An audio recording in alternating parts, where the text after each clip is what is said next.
Olá a todos, estamos aqui hoje para a gravação de mais um episódio do podcast Vida Kung Fu. Eu sou o Thiago Silva, um dos responsáveis pelo trabalho no Instituto Júlio Camacho. A meu lado tem o meu sirrim e amigo, Thiago Pereira, que também é mestre. Olá a todos, eu sou o Thiago Pereira, responsável pelo trabalho no Centro de Acesso MEIA. Hoje nós temos a grande honra de receber a minha Citai, que seria a avó Kung Fu. Ela é mestre em hospitalidade, mas ela gosta mais de ser tratada como artista. Bem-vinda, Citai. Obrigada. Bem-vinda, Citai. É um prazer receber a senhora. Para mim também, uma alegria estar aqui. A gente não costuma datar muito o episódio, porque a ideia é ter um acervo para toda a família, mas esse é quase na véspera do Dia das Mães, é muito legal de poder recebê-la aqui. Bom. Acaba sendo a primeira mulher que a gente está recebendo no podcast, que primeira de honra. muitas. A Elisa está ali para tomar uma indireta, porque eles estão... Uma figura importante na família como foi a Simone, e poucas Simones acabam se prostando a vir falar e tal, então muito legal, e começamos bem com você. Que Uma honra indireta pra mim mesmo, também. né? Nossa, a Elisa ali tá até nervosa. Vai ser a segunda, viu? A gente já está convocando. Ótimo. Então, Citai, como é que você iniciou nesse caminho das artes marciais? Pois é, boa pergunta. Eu comecei procurando defesa pessoal para mulheres, que eu morava sozinha na época que eu era estudante em Campinas, e aí, por conta do seriado Kung Fu, né? Quem da minha época não aí eu já denunciei minha idade, né? Mas enfim, influenciada por aquele seriado que tinha essa pegada filosófica, eu fui buscar o Kung Fu. E aí, o meu irmão, isso em Campinas, mas nem me lembro o estilo de Kung Fu que era, que eu não entendia nada de arte marcial na época, mas o meu irmão estava treinando Wing Chun em São Paulo. E, por sorte, as aulas aconteciam aos finais de semana. E eu só voltava para São Paulo aos finais de semana. Por conta disso, eu comecei a treinar o Wing Chun. E eu me encantei absolutamente pela arte. Nunca imaginei que existia o Wing Chun. E me encantei também pelo mestre, né? Depois eu me casei com ele e aí comecei a seguir essa carreira. Hoje nem mais estou casada, mas não consigo sair desse universo maravilhoso. Continuamos na família Kung Fu. Me fizeram uma pergunta recentemente numa entrevista que eu queria repetir para a senhora, né? A senhora usou a palavra encantar. O que encantou a senhora no sistema Wing Chun? No sistema Wing Chun, eu acho que principalmente conseguir dissociar a arte marcial de violência e conseguir trazer esse encantamento do clássico, né?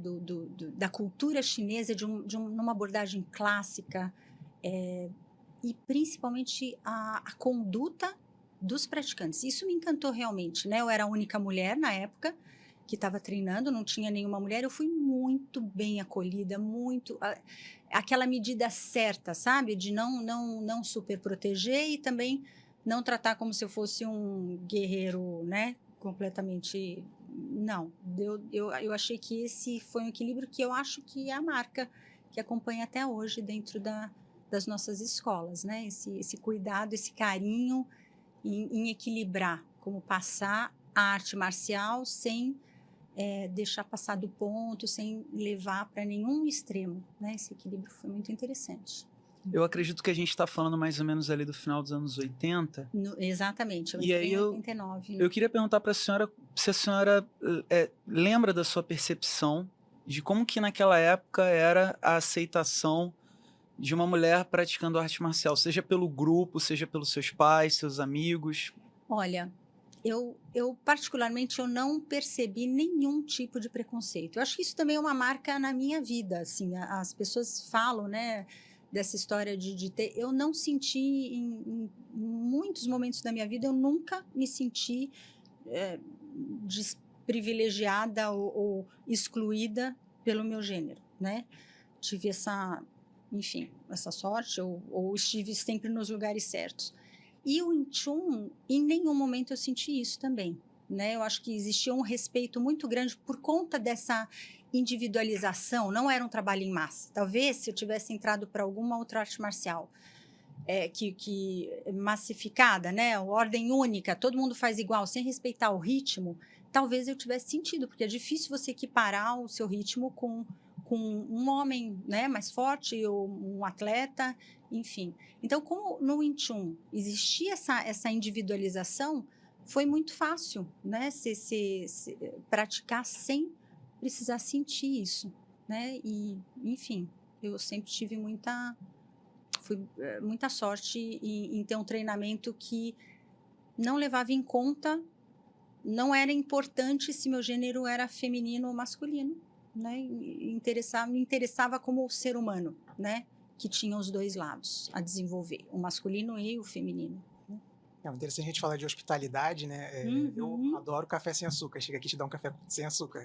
Aí tem que adaptar para você. Isso, é interessante. Esse é o grande né? diferencial, talvez, da escuta do outro, né? A hospitalidade é muito isso, né?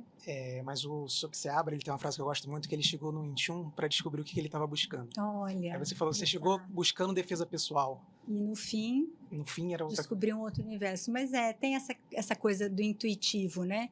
A gente sente, a gente vai sentindo a energia também. E se a gente permanece, a gente continua, sustenta, os tesouros vão se revelando. Precisa ter essa permanência. Então, no começo, a gente vai fazer aula. E você se submete, você se ajusta aos rituais, veste o uniforme, pratica o que tem que... Né? É muito interessante o contato com o Inchum, que tem aquelas formas, né? O Sionintal. E você fica em desespero, porque eu falei, o que eu estou fazendo, para que serve? É para socar a cara de alguém? Isso é chute, isso não é... E aí tem, né, calma, que você vai descobrir no seu tempo, então a gente tem que lidar com a ansiedade também, e esse dar-se tempo da gente experimentar primeiro, os tesouros vão se revelando, e aí a gente acaba se encantando, se você está no lugar certo, se não, vai embora, procura outro e vamos começar de novo, né? Tem um livro, Citai, chamado Tim Wu, A Escola que Transformou o Kung Fu. Né? Essa escola, para quem está assistindo ouvindo a gente, ela foi primeiro representada no filme Fúria do Dragão, do Bruce Lee. Depois, o próprio Jet Li interpretou o fundador dessa escola no filme Mestre das Armas. E ela apresentou ali por volta de 1909, 1910, não só o vínculo do termo Kung Fu com artes marciais, mas uma série de inovações, como o uso de uniforme, né, como um espaço gigantesco, grandes grupos. Enfim, lá dentro tinha uma série de atividades, até ping-pong e sinuca tinha na Tim-Wu, pouca gente sabe. Mas nesse livro, numa página em específico, fala, né, de como que a Tim-Wu ela queria apresentar o fato de que as mulheres podiam praticar sem problema nenhum dentro daquela escola e que não ia ter nenhum tipo de diferenciação, né, entre mulheres e homens praticando. Eu queria perguntar para a senhora uma coisa que, na verdade, tem duas camadas aí dentro. Se a senhora percebe que, mesmo depois de tanto tempo, né, desde 1909, né, ainda existe uma certa resistência das mulheres, do público feminino, ir buscar as artes marciais, né? No caso, o Wing Chun, que é o que a gente pode falar, ainda tem poucas mulheres praticando. E se muitas vezes existe uma confusão entre gênero e natureza. Quer dizer, existem mulheres praticando, mas com uma pegada de uma energia yang, por exemplo. A senhora poderia falar um pouquinho sobre isso? Sim, põe camada nisso, né? A gente pode falar bastante, é um tema incrível isso. É muito interessante, porque tem várias perspectivas aí, né? Por exemplo, nesse artigo que você citou, nesse texto, nesse livro, é muito interessante, escrito por um homem e colocando essa questão, nossa, que legal, né? Foi aberto para as mulheres, tudo, mas o que exatamente foi aberto para as mulheres? O acesso, só que isso não garante que as mulheres estavam praticando com o feminino. Então, muitas vezes, quando eu li, o que eu senti? O acesso foi, as mulheres entram desde que elas tenham atitudes masculinas, ou não de gênero, o yang, elas foram para exercer uma atividade yang, né? E tá bom, ótimo, né? Agora, do que a gente está falando? A gente quer trabalhar o nosso feminino. Aqui eu estou falando, de novo, vamos separar a história, né? Gênero masculino e feminino é uma coisa, polaridade feminina e masculina é outra. Todos nós temos polaridades femininas e masculinas e a cada momento alguém, tá? Eu gosto de pensar como se fosse uma roda gigante, né? O holofote aqui, a luz aqui. Então, às vezes, você tá com o seu feminino aqui, iluminado, e é onde você exerce a sua polaridade yin. Às vezes, você precisa inverter e é o seu yang que tá na luz, que tá para fora. E isso acontece nas artes marciais. Então, o que acontece normalmente? As mulheres, às vezes, vão atrás de uma arte marcial porque elas precisam fortalecer o yang delas. Então, muitas vezes elas vão se ajustar a um ambiente yang e vão ser aceitas pelos homens, né? Aí sim, gênero, porque a polaridade está afim. Por isso que foi aberto e elas honraram esse espaço. Mas existe muitas vezes você pode estar querendo trabalhar o feminino dentro das artes marciais. E aí que entra a feminilização da guerra, por exemplo, como fala o grão-mestre Léo Imamura, que é justamente o oposto. É quando você quer colocar o seu lado yin sob os holofotes e trabalhar ele. E como que eu desenvolvo, como é que eu expando a minha percepção da polaridade yin dentro de uma arte marcial. Então, aí que vem, eu acho que a confusão dessa história, se é bom para mulher, se não é bom para mulher, se abre, se não, qual é a melhor arte marcial para mulher, qual que é a melhor... Enfim, a ideia é, você quer fortalecer o seu yang, e aí você vai buscar artes marciais que te ajudem, como mulher, a fortalecer o seu yang, a lutar, a se defender de uma situação de agressão, né? Ou de como é que você antecipa para não precisar ir às vias de fato rolar no chão com uma pessoa muito mais forte que você. Ou você está procurando uma arte marcial onde você, por ser excessivamente yang, por ter uma estrutura de trabalho, uma sociedade que te cobra muito yang, você está com seu yin, como é que fala? Escondido ou pouco expandido, né? Então é isso, eu acho que o Wing Chun, ele trabalha muito bem o lado Yin, é muito legal.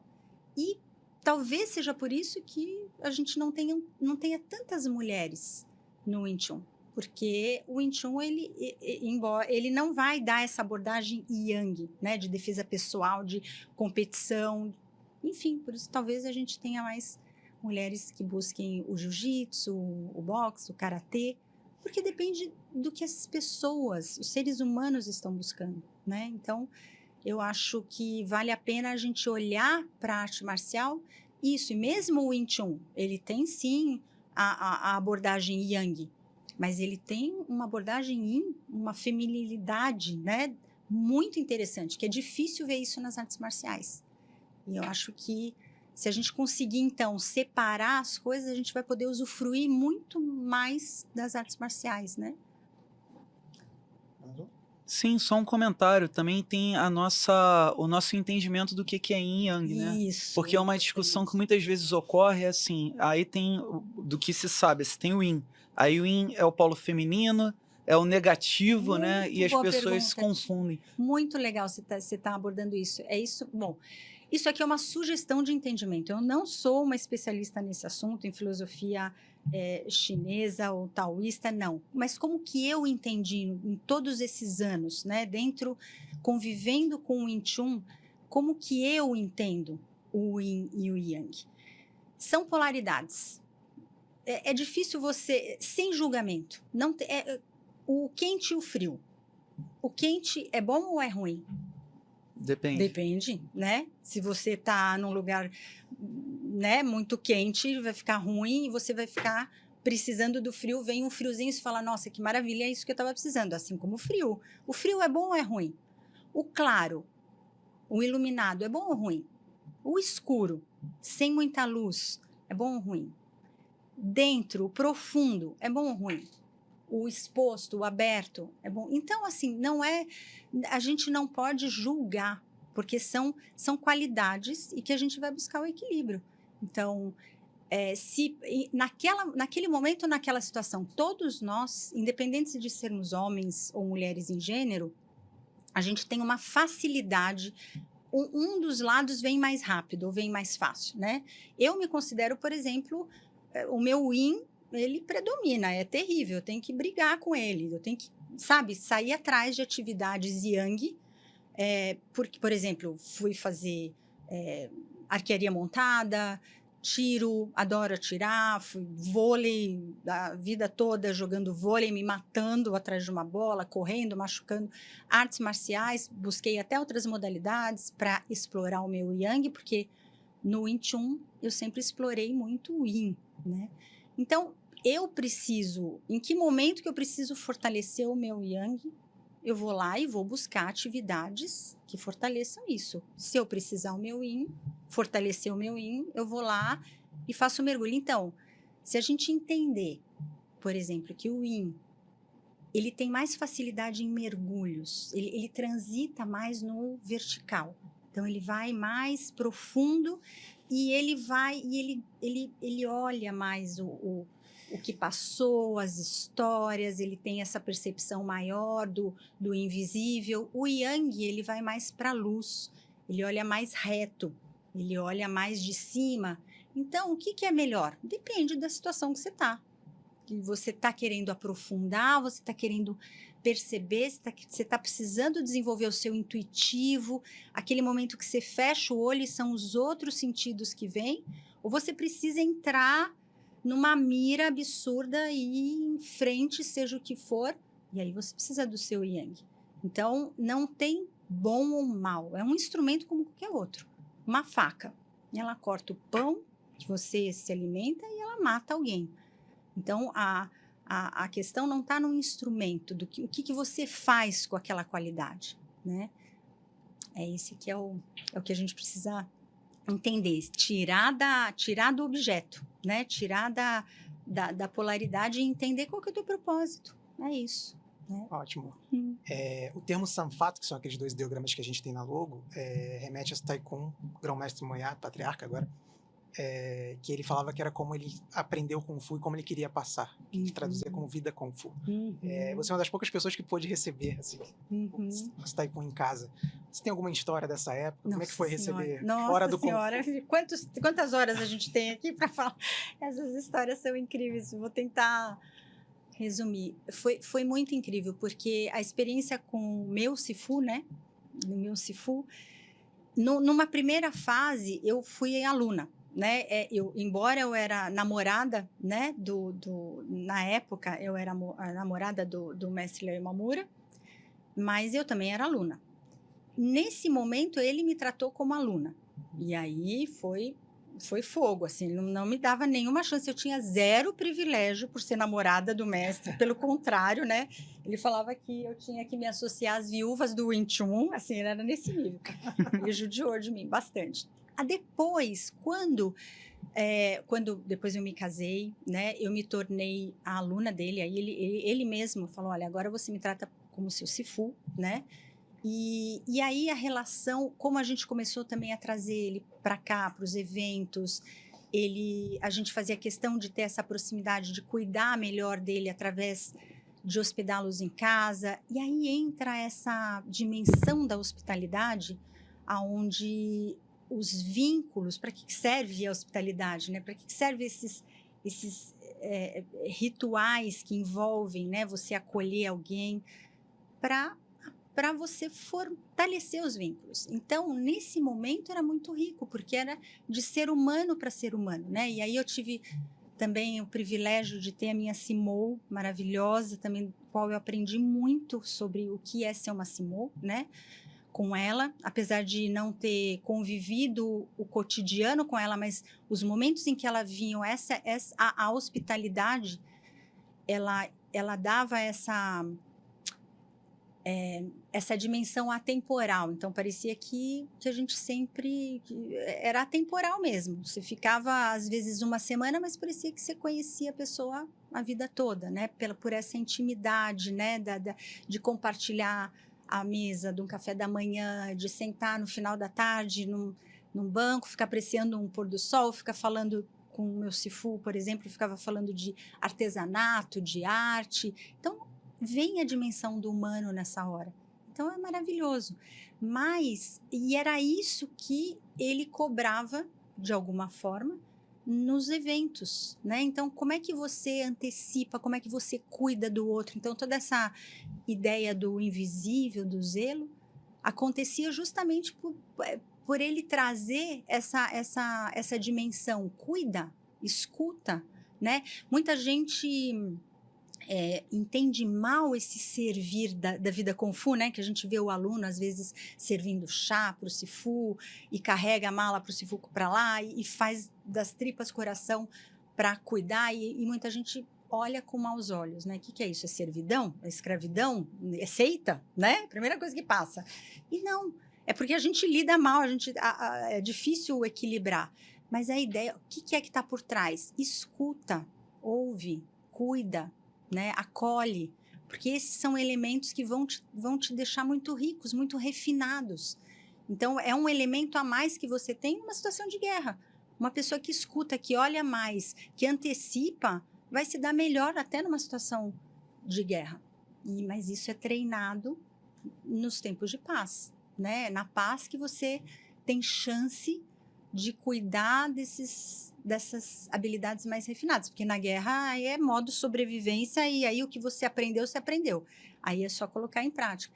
Mas nos tempos de paz é onde a gente tem esse momento de refinar essas habilidades. E isso é o que acontecia quando a gente tinha essa experiência de vida Kung Fu fora do Mokun, né? Eram como se fossem os tempos de paz, né? Onde a gente aprendia sobre as relações humanas.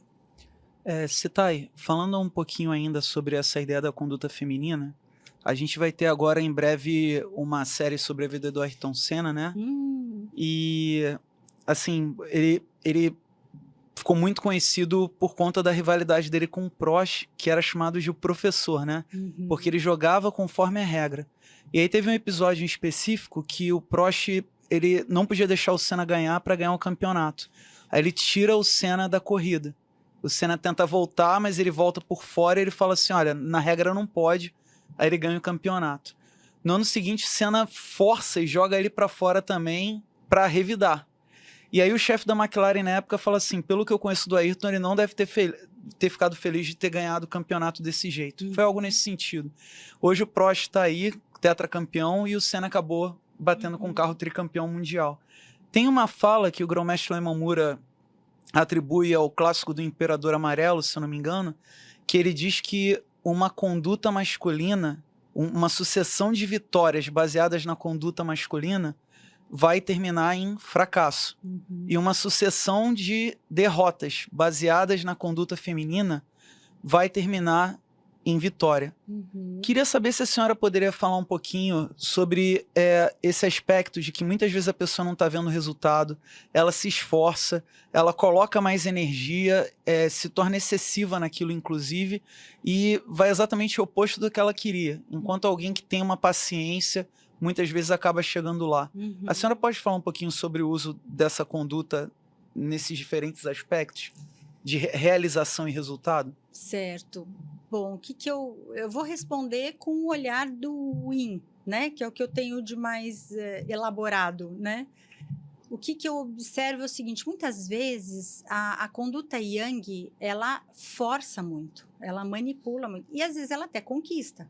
Só que qual que é a questão? Às vezes ela consegue, mas ela conseguiu através ela alcançou o objetivo que na verdade ela não queria. Não era bem aquilo que ela queria, mas vamos ganhar, deixa eu ver se eu consigo ser mais clara. Essa história do Yang, muitas vezes, você fica um pouco míope no sentido de, não, obstáculo, vamos vencer os obstáculos.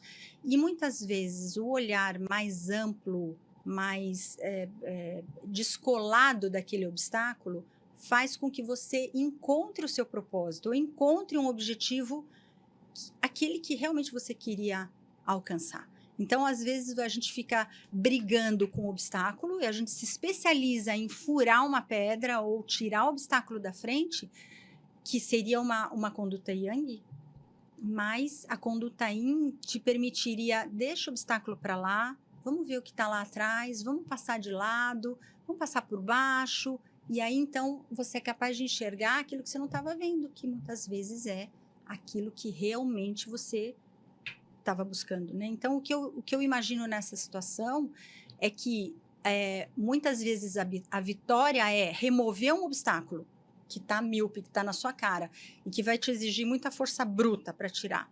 E você precisou e conseguiu remover o obstáculo. Só que o objetivo não era remover o obstáculo. Às vezes o obstáculo é o caminho.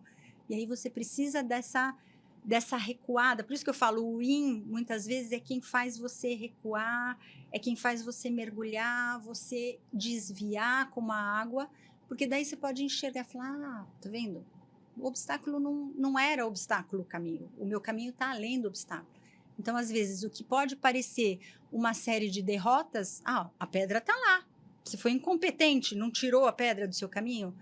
Um monte de não conseguiu vencer o obstáculo. Isso é uma derrota? Não, eu não preciso, porque o que eu quero mesmo tá lá, né? Eu consegui enxergar através do obstáculo. Eu considero isso mais yin. Talvez seja isso que o grão-mestre tenha se referido. Eu vou fazer um preâmbulo um pouquinho maior.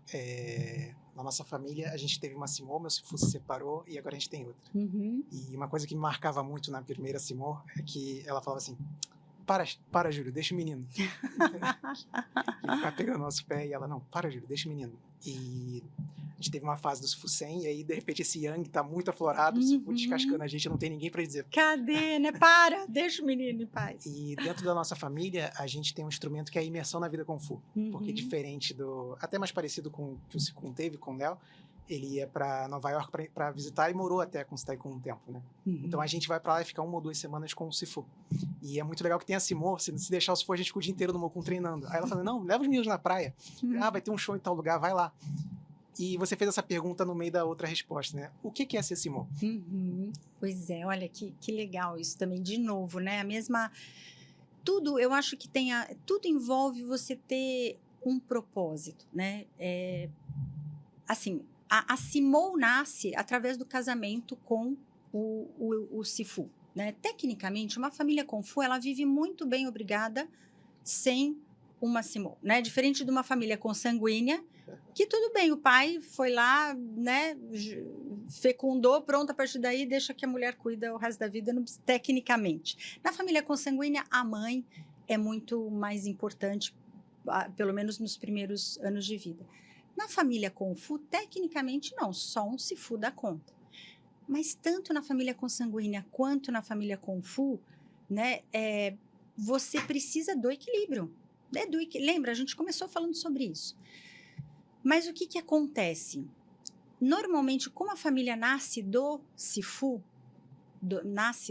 é ele quem tem o propósito, é ele quem quer ensinar.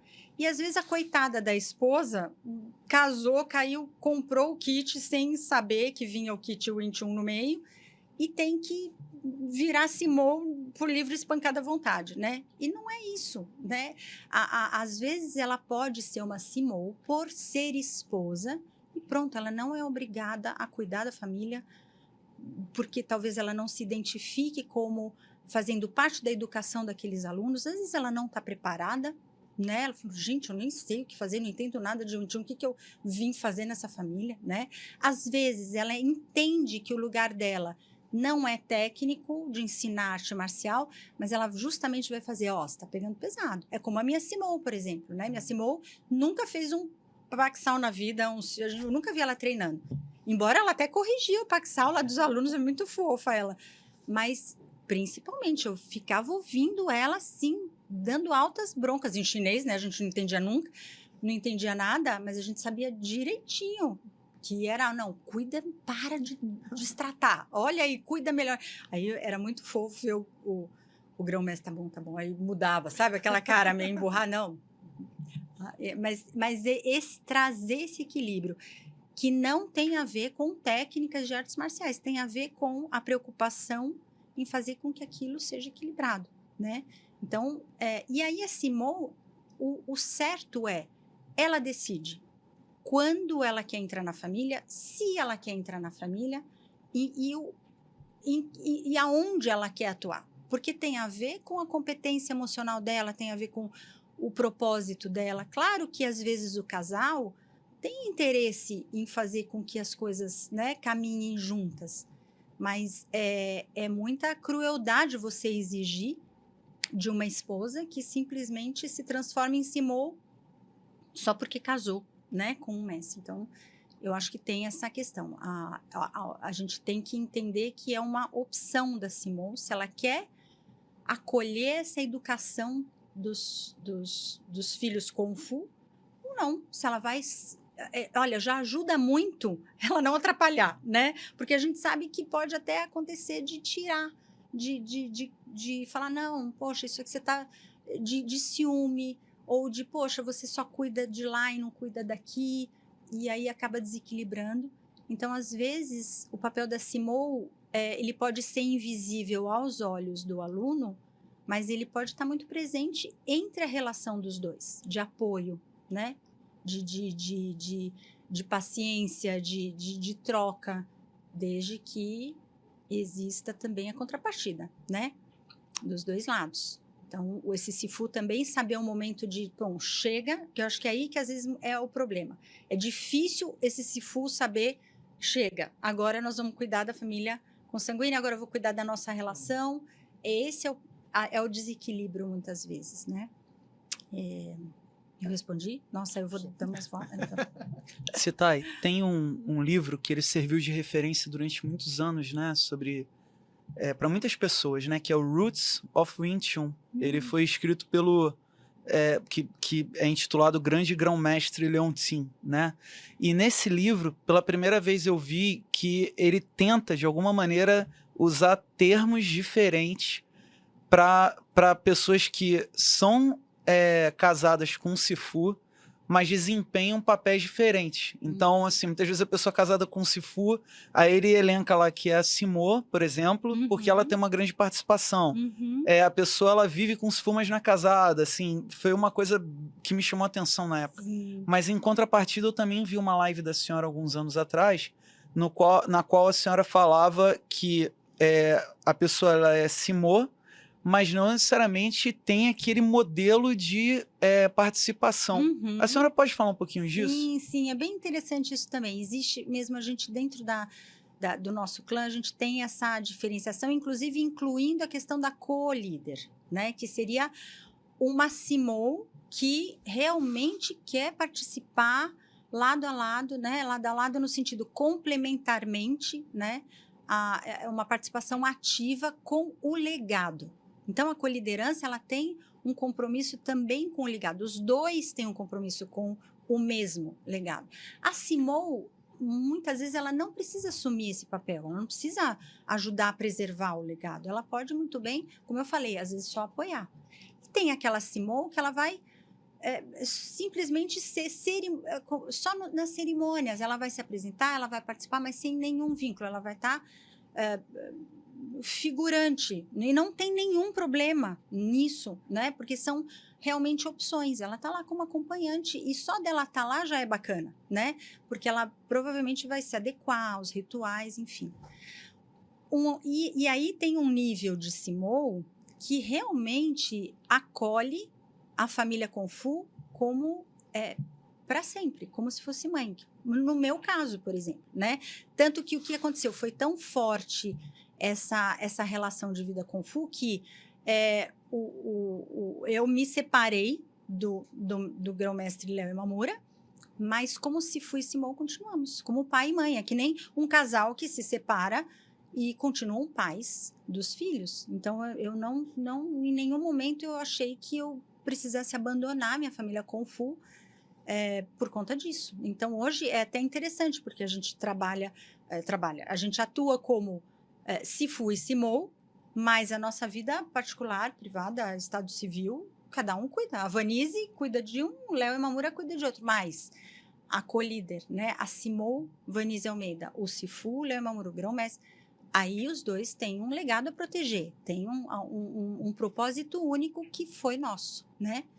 Mas foi uma decisão, né? Foi uma escolha. Eu acho que isso é muito importante, isso tem que ficar claro aqui.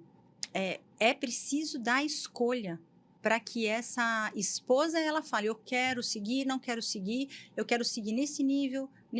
E aí a família se ajusta, inclusive com relação às expectativas. Então, olha, é só cerimonial, então pronto, a Simone vai aparecer só na hora das cerimônias, ou às vezes nem vai aparecer, não tem problema, ou não, ela vai participar em tal nível, ou ela vai participar muito. Mas é muito importante que isso aconteça na privacidade desse casal, né? Desse casal Sifu e Simô. E antes, no casal homem e mulher, no casal mesmo, né? E aí, quer ou não quer ser Simô? Tá bom, quero. Então, vamos lá, vamos ver como é que a gente vai trabalhar agora como pai e mãe Kung Fu, né? Trabalhar a maternidade e a paternidade conjuntamente, né? Eu acabei fazendo meu Baici junto com o Thiago e a Dani, na época, que era Simon, tem uma importância muito grande, porque eu estava desempregado, minha esposa estava grávida, e o Sifu estava meio assim, pô, vou chamar o Thiago pra fazer Baici agora?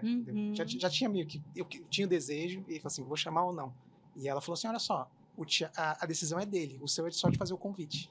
Cabe a ele dar a resposta. Então, tipo, eu fiz o Baici junto com ele graças a essa interferência. Exato, porque ela estava como Simone mesmo, né?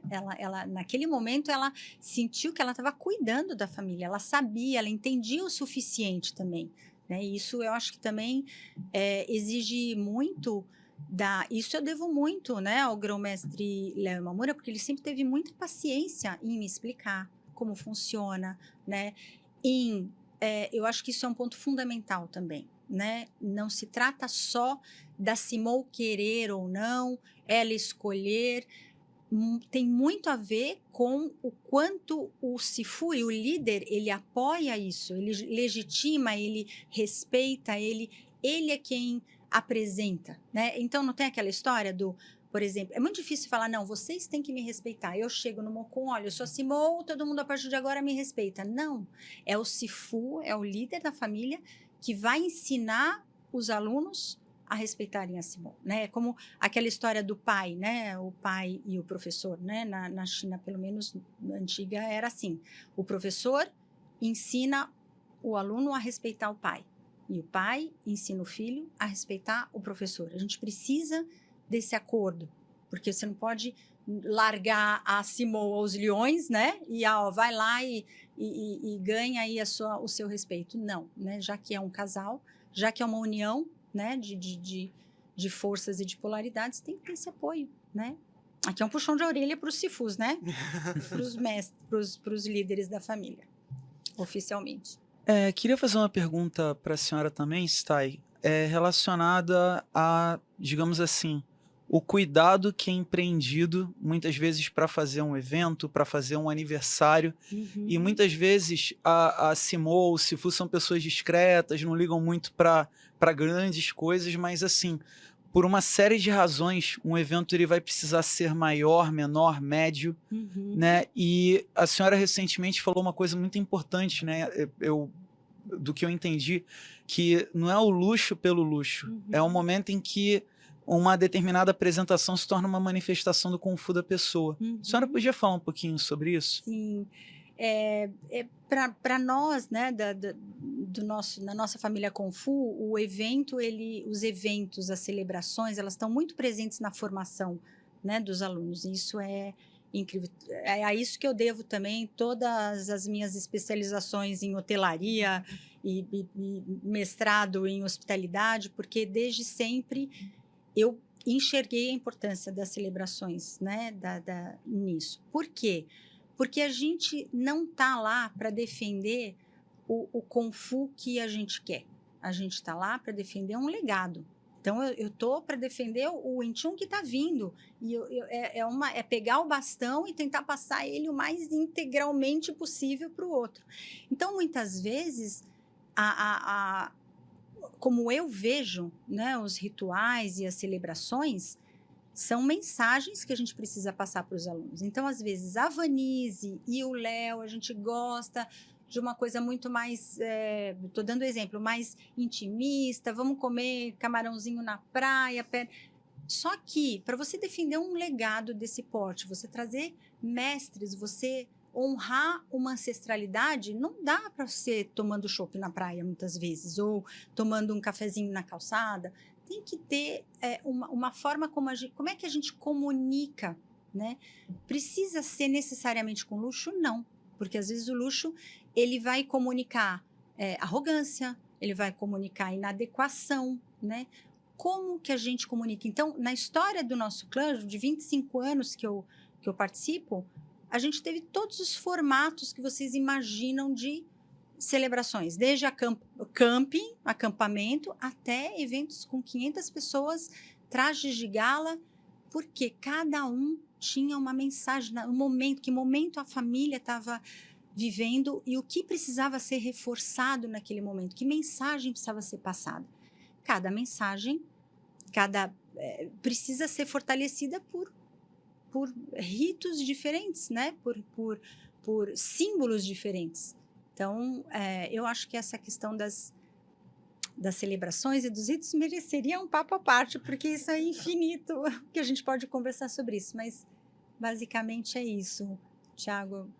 Aproveitando que a senhora falou em legado, posso fazer mais uma? Aproveitando que a senhora falou em legado, me ocorreu o seguinte, em algum momento de alguma live ou conversa, eu não lembro, a senhora falou da senhora ter presenciado o Qigong muitas vezes vendo e revendo vídeos do Taiko Moyato. Nossa, infinitamente. E a senhora falou em legado. Então, assim, vou tentar elaborar a pergunta assim. A senhora percebe essas passagens como um discípulo se dedicando a conhecer o seu Sifu no limite, ou sendo esse Sifu uma referência genealógica, como é o caso do Patriarca Moyato, na verdade era um legatário tentando aprender sobre esse legado da linhagem para preservar para o futuro. Porque muitas vezes vai existir uma falta de estudo sobre o legado da linhagem, né? Ou uma confusão entre legado da linhagem e legado de uma pessoa. A senhora poderia falar sobre como a senhora percebia essa dedicação dele em estudar o Patriarca Moyato? Eu acho que ele tinha a preocupação das duas perguntas. Sim, nas duas perguntas que você fez, ele tinha essa preocupação, sim, em tentar ler e entender, porque muitas vezes, quando o grão-mestre começou a treinar com ele, tinha uma cabeça, ele enxergava, ele ouvia o que ele queria muitas vezes, ele projetava o que ele queria. À medida que ele foi amadurecendo e ele foi percebendo que ele tinha que não era simplesmente ele passar o Kung Fu que ele queria, o que ele idealizava, ele entendeu que o Kung Fu tinha que passar por ele o mais intocavelmente possível e seguir. Porque lembra aquilo que a gente conversou uma vez, né? A força da ancestralidade vem disso. Eu enxergo como as raízes, né? Quanto mais profundas as raízes, quanto mais a gente conseguir trazer a seiva, a sabedoria da Yin Wing Chun, se possível, a nossa copa vai ficar mais florida e mais verde, mais frutífera possível. Então, o que acontece é que em diferentes momentos da vida do grão-mestre Léo Imamura, ele ia conseguindo extrair o legado que estava por trás, da linhagem, tentar fazer não ser contaminado pelo olhar dele. Por isso que ele nunca quis que tivesse um instituto Léo Imamura. O instituto é Moyal Wing Chun, do mestre dele, para tentar preservar o máximo possível daquele legado, né? E aquilo, se possível, ensinar isso para os alunos, para que os alunos consigam fazer a mesma coisa, né? Que não estagne na personalidade do aluno, que passe e que aquilo possa ir o mais fluido e essa seiva consiga ir mais longe possível. Assisti um pouquinho na Simô. Uhum. Como é que foi ter um monte de Todai abaixo de você? Como é que era essa relação? Não, o mais difícil é ter bisnetos Kung Fu, né? Meu Deus do céu, quase que estou precisando de terapia para isso, mas tá bom. Não, é incrível, né? Isso, por exemplo, eu uso muito o papel da Simô, assim como da mãe, tem muito de trabalhar no invisível. Esse é muito do feminino, né? E aí é difícil, sabe? Eu falar para você, essa é a Vanise ou esse é o papel da Simô? É a Vanise exercendo uma atividade de Simô. É bem que eu fique bem, que deixe bem claro isso. Como que a Vanise, dentro dos 25 anos dela como Simô, como é que rolou isso?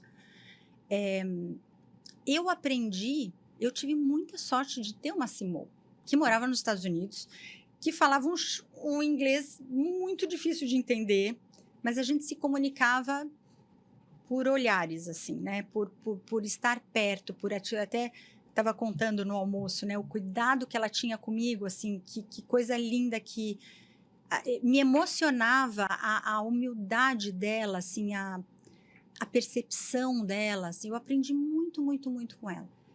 E eu tive muito pouco contato com ela. Fiz, assim, eram basicamente as oportunidades em que ela vinha para o Brasil ou que a gente ia para Nova York. Então, dá para contar nos dedos quando eu vi ela presencialmente. Mas é atemporal, né? Essa história não se mede no tempo cronológico, que você não é horas de Kung Fu que você tem com a pessoa, é a qualidade disso. Às vezes, você tem contato uma vez na vida com um aluno, né? E aquilo já bastou.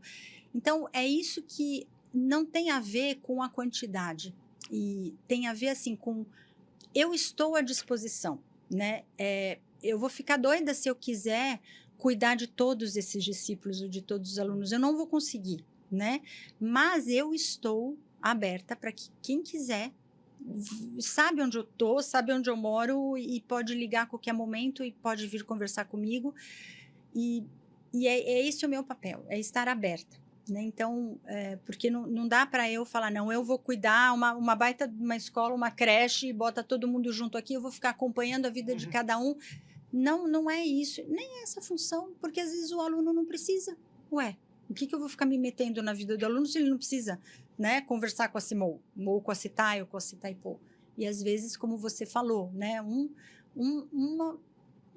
quanto? Se a gente for medir em minutos, em segundos, o tempo que a sua Simone falou com você, né? Aquilo mudou a sua vida, né? Dentro do Kung Fu, né? Sim. Que eu estou querendo dizer. Então, a gente não mede em tempo cronológico, a gente mede em qualidade.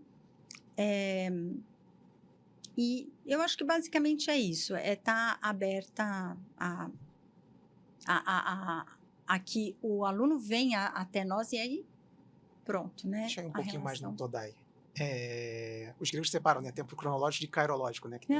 O kairos e o cronos, né? Pra gente é tudo tempo. É pobre a linguagem. Mas indo um pouquinho mais na questão, você tem 2 filhos, o Lucas e a Melissa. Como é que era ser mãe de 2 e ainda ter um monte de Todai?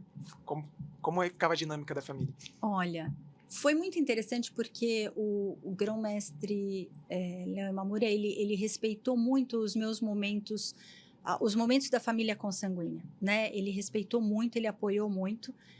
Mas o mais incrível foi o apoio que eu tive da família Kung Fu em criar os meus filhos. Então, em muitas situações, em muitas cerimônias, eu tinha que estar lá, né, na frente, na cerimônia, sentadinha, e os meus filhos pequenininhos no colo dos todais, assim, eu só via de colo em colo, e um trocando fralda, e outro...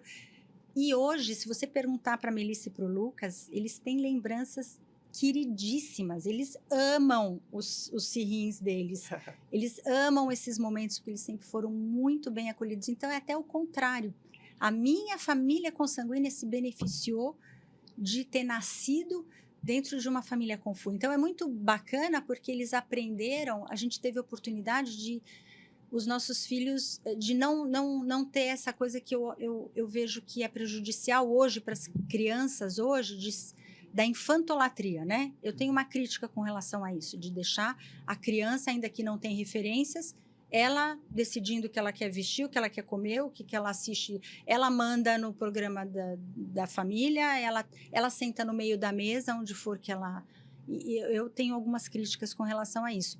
Na família Kung Fu, as crianças sabiam, não era porque eles eram filhos do Sifu e da Simone, eles sentavam no melhor lugar da mesa. Não, os coitadinhos iam parar lá perto do banheiro, naquela última mesa, junto com um bando de criança, meio a moda antiga mesmo, que antigamente a criançada ficava na cozinha e não misturava, né? E eles sempre entenderam isso, né?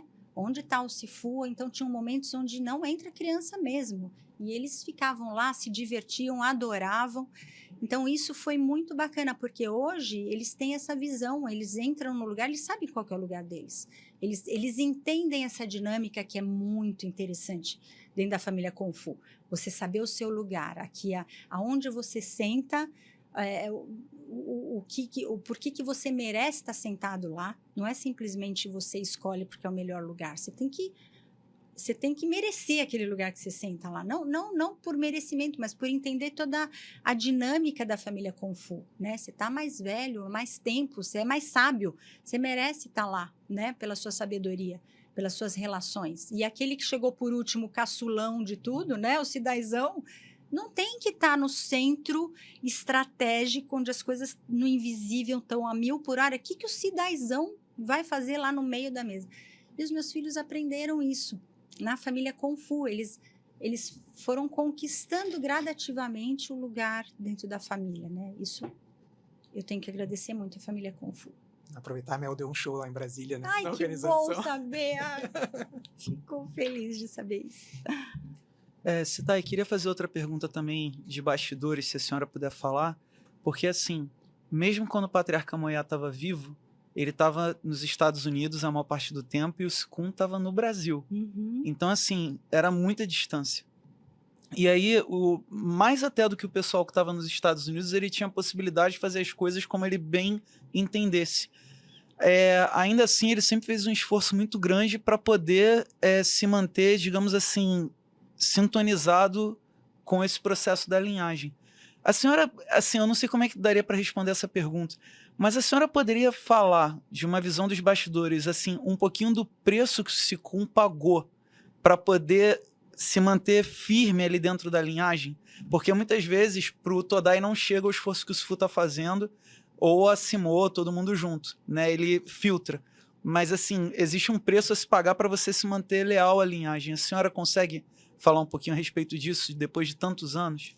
Olha, eu não consigo sentir, nunca foi um preço caro, né?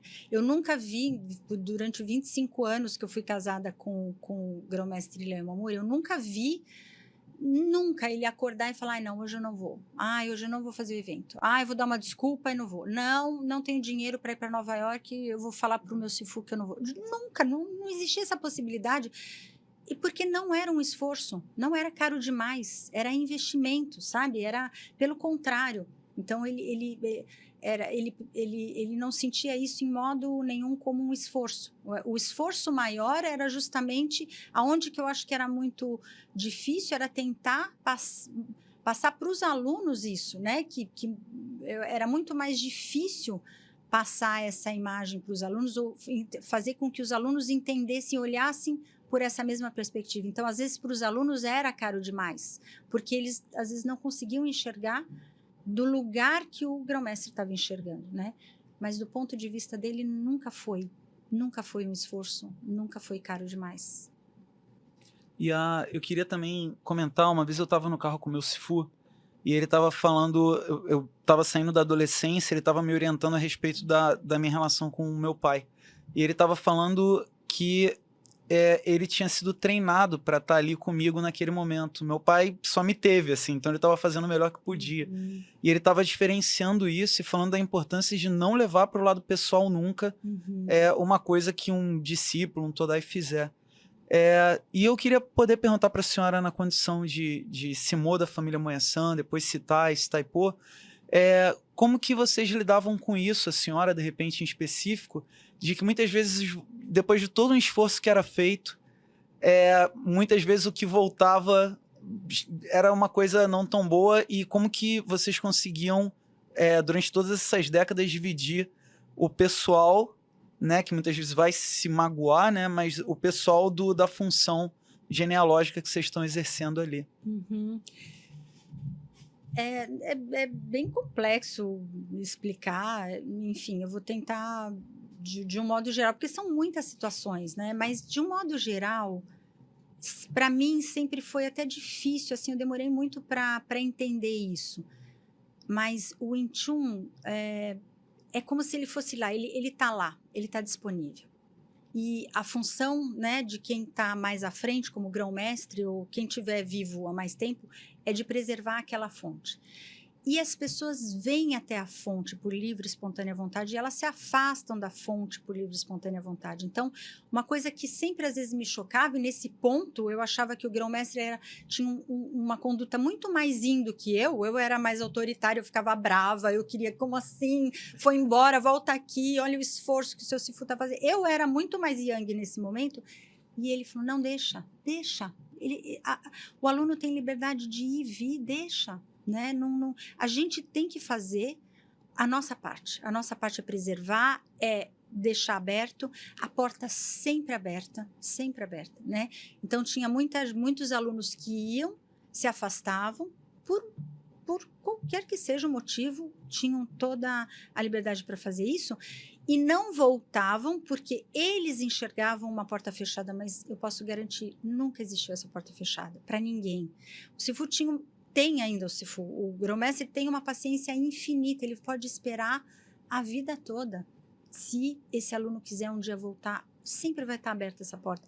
Então, é interessante isso, porque muitas vezes a questão, né, do melindre está muito do melindre, do que foi magoado, da mágoa ou do rancor, está muito é mais projeção, sabe, do aluno, porque eu sempre admirei muito isso dava até aflição, né? Dava até aflição mesmo, porque como mãezona você quer todo mundo embaixo das asas, né? Não volta aqui, não vai embora não. Eu falava, não, deixa Simão, deixa, né? E não era um deixa abandonar, era deixa preservar a liberdade de cada um tem seu momento. E a gente percebe isso na vida Kung Fu das pessoas, né? Às vezes passa anos e anos e a pessoa vem e volta, porque chegou no momento, amadureceu, né? Deixou de ter aquelas projeções, enfim. E tem gente que vai embora para sempre porque encontrou em outro lugar, né? Pode. Desde que quem fique honre esse legado, né? Honre o que você a fonte que você está bebendo, né? Voltar um pouquinho, a gente falou no café, né, hoje disso, né? Uma coisa que você falou de como comunicar, como você se posiciona, né?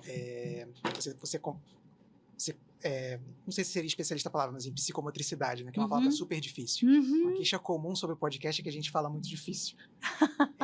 Não vamos falar de psicomotricidade hoje, deixa para outro episódio. Deixa para a parte da infantil, quando a gente for falar do programa infantil.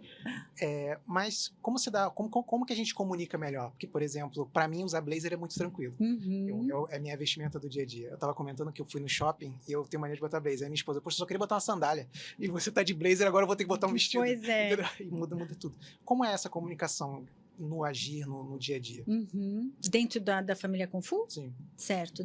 Aí a gente nem vai para psicomotricidade, por incrível que pareça. É só para uma palavra difícil tá que bom. ninguém sabe. A gente vai para civilidade, né? A gente vai para hospitalidade. A gente vai falar, eu acho que é essa... A gente vai para as artes da paz, né? Que eu gosto de atribuir as artes da paz com a gentileza, com a civilidade, com a dádiva, né? Hoje eu incluo a questão da meditação, enfim. Mas e aí é justamente nas cerimônias, nessas celebrações, nessa vida Kung Fu que é onde acontece esse exercício, é você entender como você aprende uma língua, porque é aquilo que a gente estava falando. A comunicação é você aprender a falar línguas diferentes. É muito legal falar a nossa língua, que delícia que a gente poder ser... até tem uma brincadeira, eu nem sei se eu posso falar aqui, depois vocês cortam, tá? Mas tem uma brincadeira que fala, quem fala 2 línguas é o quê? É bilíngue, né? Sim, quem fala 3 línguas? É trilíngue, ou quem fala mais de 3 línguas. Poliglota. E quem fala uma língua só? É americano. Depois vocês tiram essa parte, mas o que eu quero dizer, né? O próprio brasileiro, ele tem esse esforço de aprender o inglês, de aprender outras línguas. Então, o Sifu ia lá, ele não ficava esperando que o Sifu dele falasse português, pelo amor de Deus. Ele ia lá e se esforçava em aprender uma outra língua para poder se comunicar na língua nativa, né? Os rituais, né? As celebrações, a etiqueta, né? A gentileza, a cortesia, os ritos, a sociabilidade, ela pede que a gente se ajuste a uma língua onde o outro entenda. Então, a questão do não verbal, né? A questão do se vestir, por exemplo, o dress code, é uma comunicação não verbal. Então, e aí dominar essa língua para você saber o que eu quero transmitir. Eu quero transmitir respeito? Então, talvez eu não vá de pijama, eu não vá de chinelo, né? Porque talvez eu não esteja passando eu não esteja falando a língua do respeito para aquela situação, num casamento, onde as pessoas, né? Até eu estava estudando esses dias sobre as celebrações, né? Sobre a beleza, enfim. E aí ele, numa parte, o filósofo ele até estava citando que as celebrações eram quase como você querer se aproximar dos deuses. Então a gente se veste como deuses, né? Qual que é a imagem do Deus, a perfeição? Então, por que a gente vai arrumado numa festa?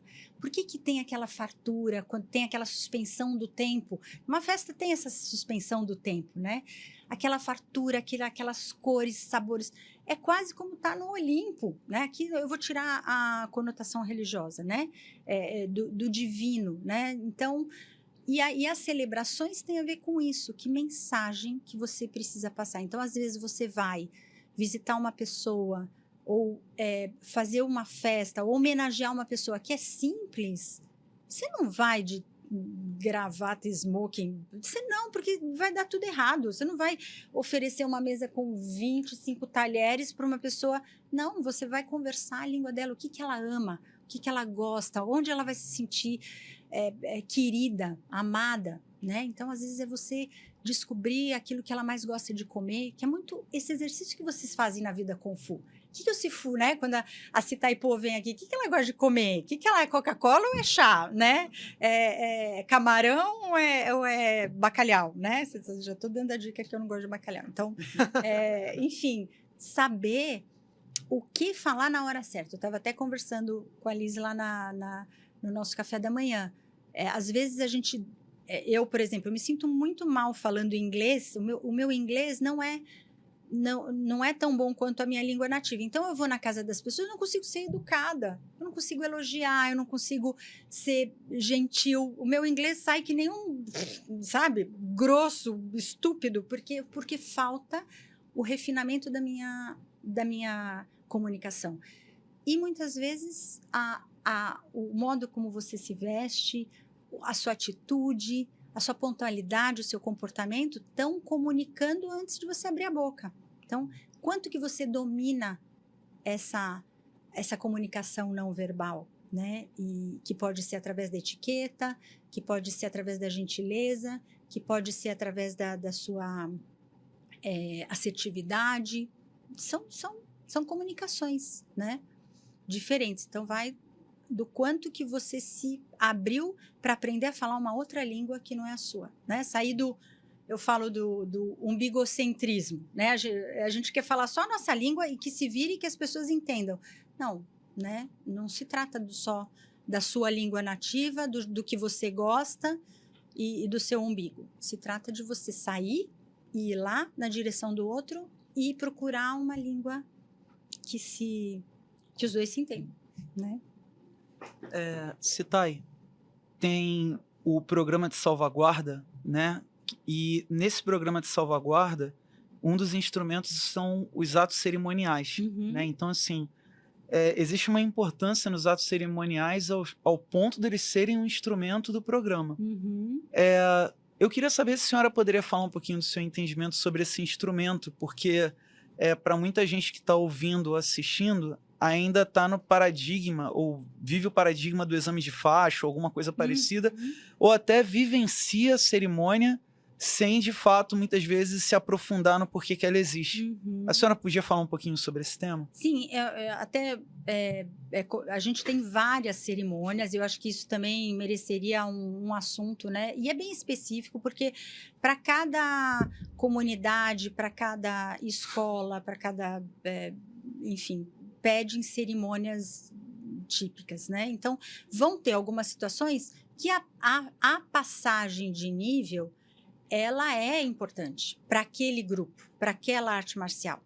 Porque foi assim que eles conseguiram, sei lá, comunicar o que eles precisam comunicar através daquela cerimônia. No nosso caso, a gente tem várias cerimônias que agrega um monte de símbolos, né? Um monte de mensagens específicas.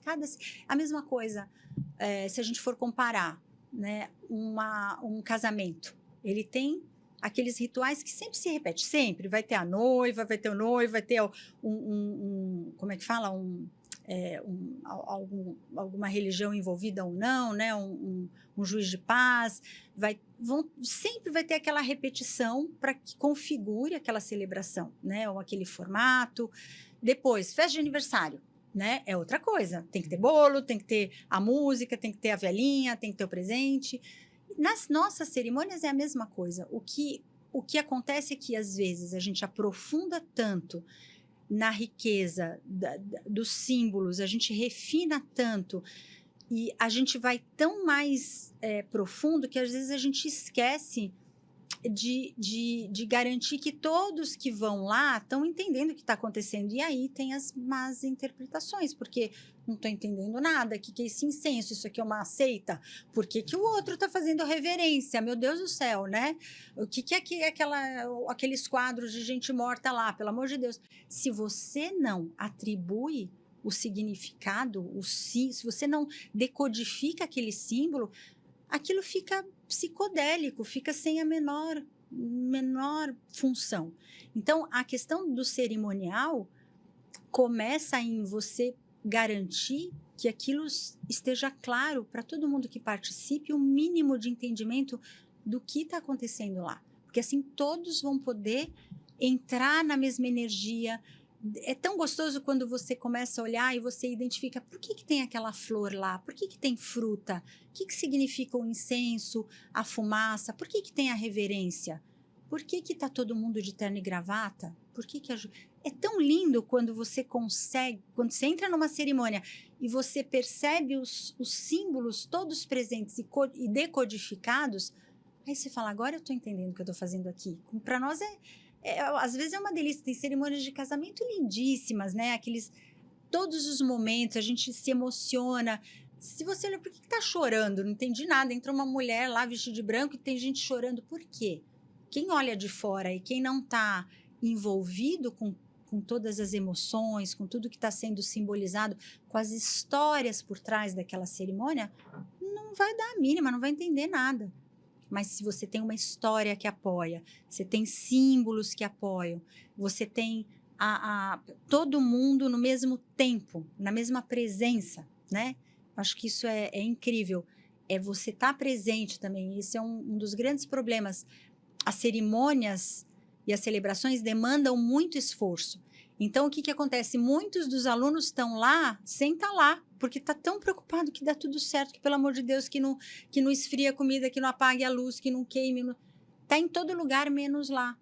E como que a gente pode esperar que esses alunos apreciem uma cerimônia? Por isso, trabalharam que nem um escravo lá dentro. Então, para eles não vai fazer sentido. Então, esse é o nosso desafio. Como é que a gente faz que o tempo pare, que as pessoas estejam presentes, que esteja tudo pronto para que quando você adentra na dimensão da celebração, todos estejam no mesmo tempo, conectados, devidamente informados com o que eles estão fazendo lá.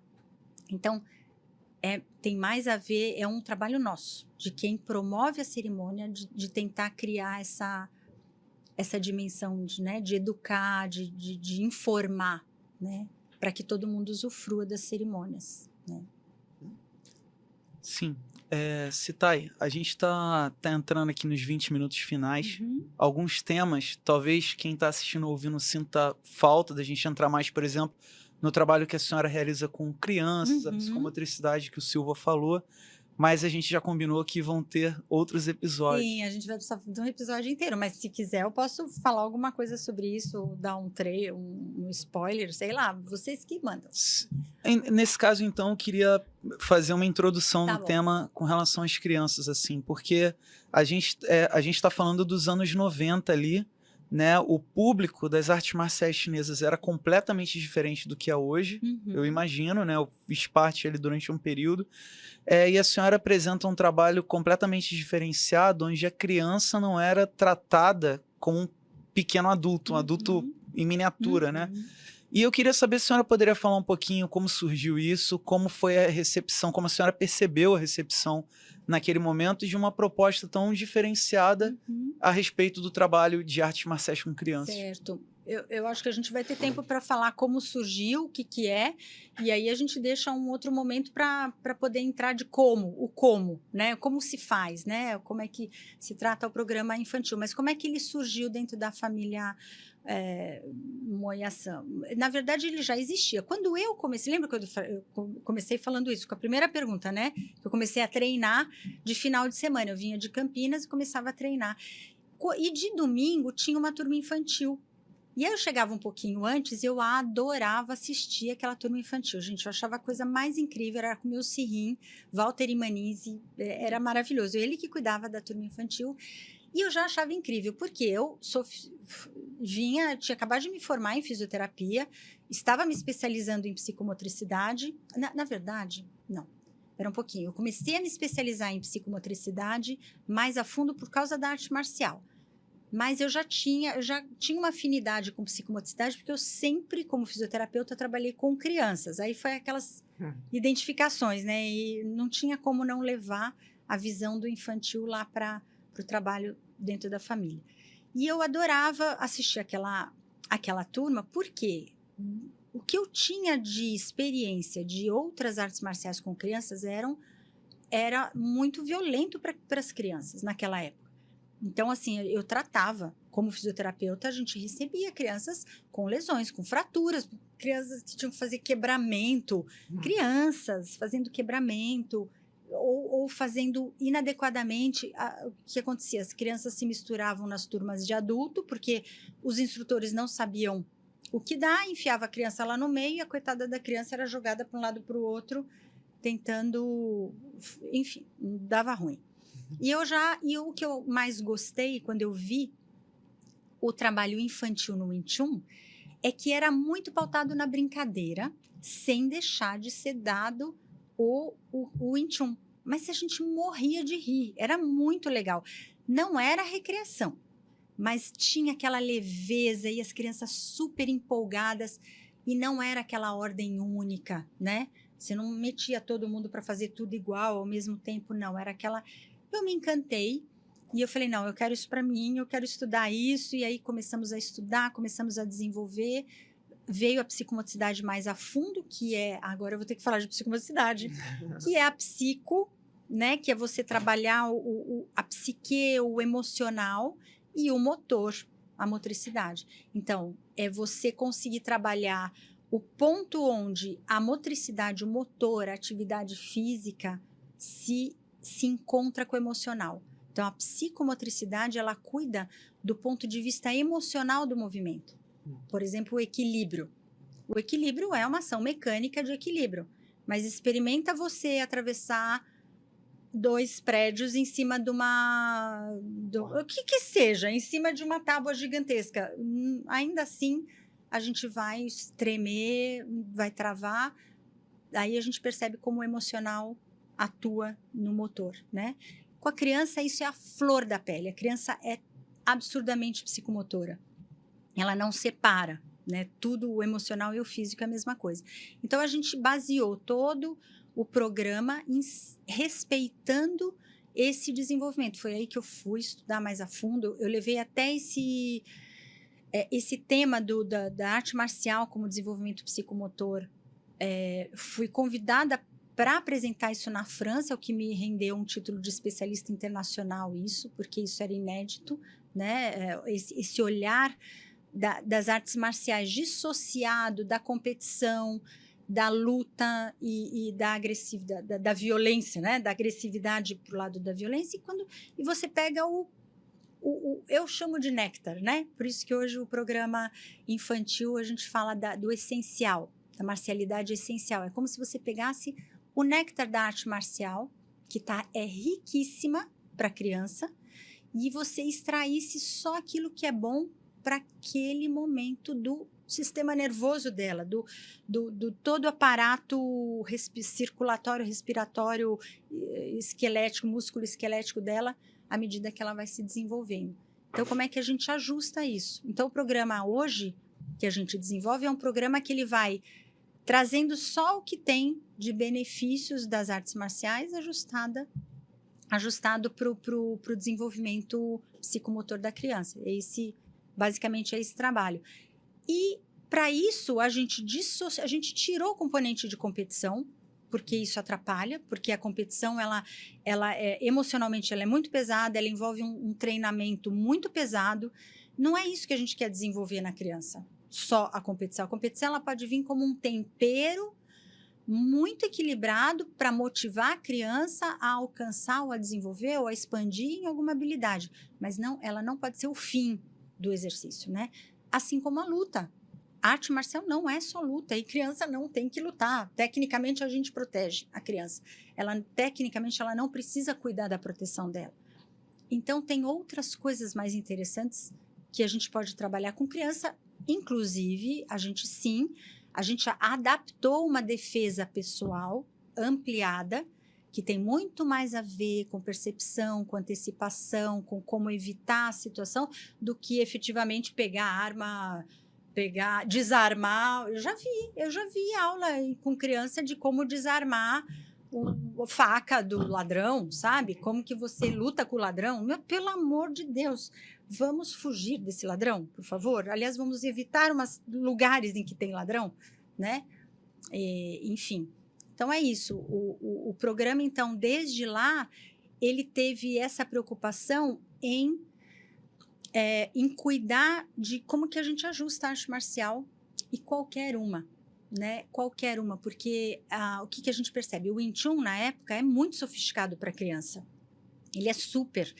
Tanto que o judô, ele já estava muito à frente, ele sempre teve um trabalho com criança muito, muito bacana, né? Porque o judô, ele já tinha essa metodologia infantil já mais avançada. O Wing Chun não tinha. O Wing Chun é muito sofisticado. Então, o que a gente fez? Ao invés de focar no Wing Chun, a gente trouxe de novo o néctar, né? Tudo que as outras artes marciais podem contribuir. Então, é riquíssimo a gente trabalhar a história, por exemplo, do rolamento e as quedas do judô, aquelas voadoras que eles amam de paixão né, do taekwondo da vida, ou de não sei o quê, e sumô, né, brincar com força, sem... Então, a gente pegou todo esse universo, né, das artes marciais, e trouxe só o que vai contribuir efetivamente para a criança. Então, isso foi aberto para outros artistas marciais. Então, hoje, o programa infantil, ele tem um primeiro momento que ele é aberto a qualquer instrutor, a qualquer arte marcial, a qualquer educador. Porque a gente achava que a gente ia contribuir muito mais em formar bons educadores em artes marciais do que a gente fala, não, deixa que só a gente cuida de criança. Vocês podem matar e quebrar a perna das crianças e a gente não, né? Não é justo. Então, a gente abriu e depois a gente fala do programa infantil no outro dia, que tem bastante coisa para falar sobre isso. Queria saber se a senhora poderia compartilhar, eu sei que tem várias, mas aqui ocorreu a senhora alguma passagem de vida Kung Fu da senhora com a sua Simo, ou com o seu Sifu, o Patriarca Moyar, ou a Madame Ellen Moy? Puxa vida. Nossa Senhora, tem bastante, tem muita coisa, mas com o meu Sifu em especial, a nossa ligação, por incrível que pareça, ela era muito maior no campo das artes. Foi como ele frequentava a nossa casa, e eu sempre fui uma artesã, assim, eu sempre, né? Então, tinha tapeçaria, tinha tear, tinha máquina de tricô, tinha sempre alguma coisa de artesanato. E o Sikun, como era artista, o meu Sifu, né, como era artista, ele adorava. Ele fala, nossa, que legal. Uma vez, eu estava aprendendo a fazer máquina de tricotar com máquina. E a gente tinha um evento aqui no Rio de Janeiro, inclusive, que o Patriarca vinha para cá. E eu tricotei uma blusa de lã para ele, porque ele vinha no verão. E eu pensei assim, bom, quando ele voltar vai estar inverno lá, né? Então, ele vai usar a blusa de lã em Nova York, né? E aí, eu fiz a blusa de lã, assim, passei meses fazendo a blusa de lã para ele e tudo. E eu entreguei para ele, eu sempre gostei de eu fazer o trabalho, porque eu sabia que ele valorizava o artesanal. E ele recebeu, ele falou, nossa, que impressionante, eu já fui vendedor de máquina de tricô.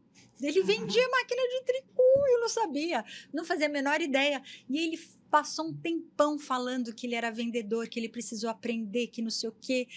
Um tempão, eu lembro, e foi aqui no Rio de Janeiro, né? E aí tá bom, entreguei o presente, foi embora. No dia seguinte, aparece o meu Sifu, 40 graus, vestindo a blusa de lã, tão bonitinho. Eu acho que ele quis valorizar. Eu falei, meu Deus, e pra falar para ele que não era para ele usar aqui, era para usar no frio de Nova York. Mas eu acho que ele ficou tão tocado, né? Eu acho que aquilo mexeu com memórias, tudo. Eu nunca vou me esquecer disso. Claro que rapidinho ele entendeu que não ia conseguir ficar muito tempo com a blusa, mas foi muito lindo ver ele descer no hotel, na escadaria. Eu lembro até hoje. A hora que ele saiu, a gente estava no carro esperando ele descendo as escadas com a blusa de lã. Falei, ai, meu Deus do céu. Que legal, né? De valorizar o trabalho, né? Que ele Não sabia quanto tempo você demorou para fazer. Ele sabia o que era difícil. Nossa, pois é, exatamente. Bom, com a minha Simone eu tenho um monte, aí a gente vai ter que deixar para outro. Quer que A senhora, pelo menos uma. Tá bom, pode ser? uma. Ai, a minha Simone é infinita. Bom, meu Deus do céu, não sei nem por onde começar, mas era aquele cuidado, ela me via como filha mesmo. A gente quase não fala, meu inglês demorou muito para entender o inglês dela e para eu conseguir me comunicar, mas a gente se comunicava por outras maneiras. E eles vieram no nosso casamento, né? A gente não casou na igreja, a gente não teve uma cerimônia religiosa, mas a gente teve uma celebração dentro da família Confu, um jantar, e eles vieram de Nova York para esse casamento. E o que eu fiquei assim muito tocada foi que a minha Simone, ela trouxe a estola que ela usou no casamento dela. E ela falou, não, olha, usa, né, aqui, porque aí ela contou a história. Ela não me deu, né, porque provavelmente ela ia usar com as filhas dela. Eu falei, meu Deus, eu tô me sentindo filha. Olha a dimensão, né, quando você entra nessa dimensão mesmo de cuidar do outro, né, aquilo que a gente tá falando. Ela era uma Simone mesmo, ela queria cuidar como se fosse filho. Então, eu me senti como se fosse uma filha. Ela tinha ela tem 2 filhas, né, e ela trouxe a estola do casamento dela. Eu falei, meu Deus, né? Isso só mãe para filha faz isso, né? A gente sabe o valor desses detalhes, né? Que às vezes do vestido ou de uma joia que, olha, minha mãe, minha avó, e aí aquilo vem. Então, uma forma daquela ancestralidade ser representada, né? Eu nunca vou me esquecer disso.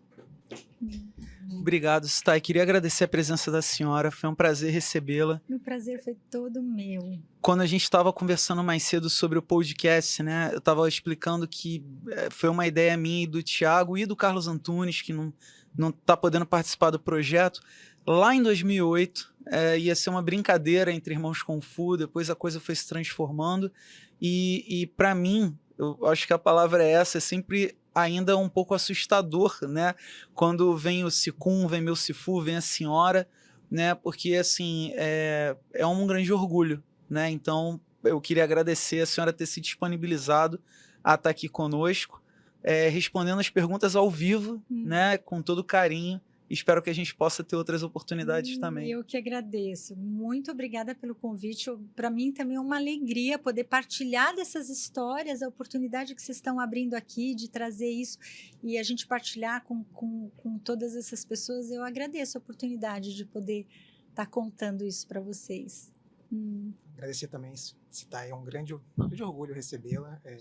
Rola até uma emoção que inimaginável, né? Se a gente... Tá vendo? Olha o IN, aí o IN já está sendo incorporado. Eu queria aproveitar também o Dia das Mães para agradecer a minha Simone. Ela sempre abre a casa pra gente, eu já tive quase um mês já morando com ela na Flórida. Márcia, muito obrigado. Eu acho que eu falo pelo Serrim também, o Serrim sempre faz um grande esforço para te trazer. Às vezes a agenda não dá, mas quando se for ver no Brasil, o Serrim fala, não, chama Simone. Ele acaba custeando a passagem também, porque tem todo um esforço de trazer. O Serrim sempre chega junto com a gente. Então, muito obrigado, Simone. Que linda. Para quem está ouvindo, um feliz Dia das Mães. Agradecer agora aqui, mais uma vez. Obrigado à audiência, obrigado. Hoje temos uma plateia cheia. Obrigado ao Estúdio Betamax. Nos vemos no próximo episódio de Vida Confu. Obrigado. Um abraço, até a próxima. Até.